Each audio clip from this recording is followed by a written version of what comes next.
Hello বন্ধুরা, কেমন আছেন সবাই? আশা করি ভালো আছেন। তো আজকে বলবো চীনের মহাপ্রাচীর ক্রিস্টিয়ানো রোমেরোর কথা। তো বন্ধুরা, ওয়ার্ল্ড কাপের ফাইনাল ম্যাচ আর্জেন্টিনা বনাম ফ্রান্সের, সেই ম্যাচটিতে কিন্তু অসাধারণ খেলা করেছিল ক্রিস্টিয়ানো রোমেরো। তো দেখেন, রোমেরোর কাছ থেকে বল যাওয়া সহজ, কিন্তু পেলিয়ার যাওয়া খুবই কঠিন। তো এই রোমেরো কিন্তু চীনের মহাপ্রাচীর হয়ে দাঁড়িয়েছিল বিশ্বকাপের ফাইনালের দিন। তো দেখেন, তার প্রতিটা খেলা কিন্তু দেখেন কিভাবে, এটা কিন্তু ফাউল হয়নি। কারণ দেখেন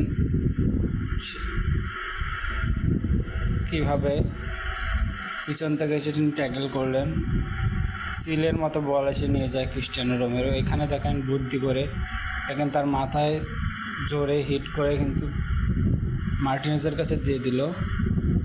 তো বন্ধুরা দেখেন, এই জায়গায় কীভাবে এমবাপ্পেকে বোকা বানালো ক্রিস্টিয়ানো রোমেরো। দেখেন কীভাবে ব্যাক পাসের মাধ্যমে দেখেন অসাধারণভাবে।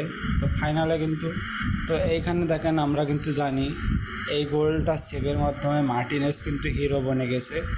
তো এটা কিন্তু খেলা শেষ মুহূর্তে ছিল, এবং গোলকিপার প্লাস ফ্রান্সের একটা প্লেয়ার কিন্তু এখানে ছিল। এখানে আর কোনো ম্যান কিন্তু ডি বক্সের ভিতরে ছিল না।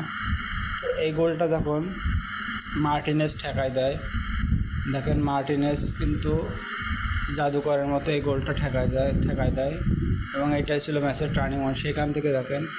সেইখান থেকে তো বন্ধুরা লক্ষ্য করলে দেখবেন যে রোমেরো যখন যদি হিটটা না দিত, গোল হওয়ার সম্ভাবনা ছিল, কারণ তার পিছনে সামনে দুইটা প্লেয়ার ছিল। তো এভাবে কিন্তু ক্রিস্টিয়ানো রোমেরো দেখেন বলটা কীভাবে হিট দিয়ে, দেখেন এখানে যদি 26 নম্বর প্লেয়ারের পায়ে যেত, তখনও কিন্তু আবারও গোল হওয়ার সম্ভাবনা ছিল। তো দেখেন এই রোমেরো কিন্তু হিটের মাধ্যমে বলটিকে ক্লিয়ার করে দিলেন। আবার ভালো করে লক্ষ্য করে দেখুন, এখানে যখন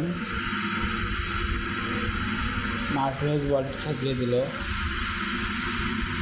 দেখেন কীভাবে জাদু করার মাধ্যমে তো ঠেকায় দেওয়ার পরে দেখুন এই বলটি কিন্তু সরাসরি রোমেরো হিটকে ক্লিয়ার করেছিল, না হলে কিন্তু আবারও এমবাপ্পে ছিল, তারপরে ফ্রান্সের 26 নম্বর প্লেয়ার কিন্তু ছিল।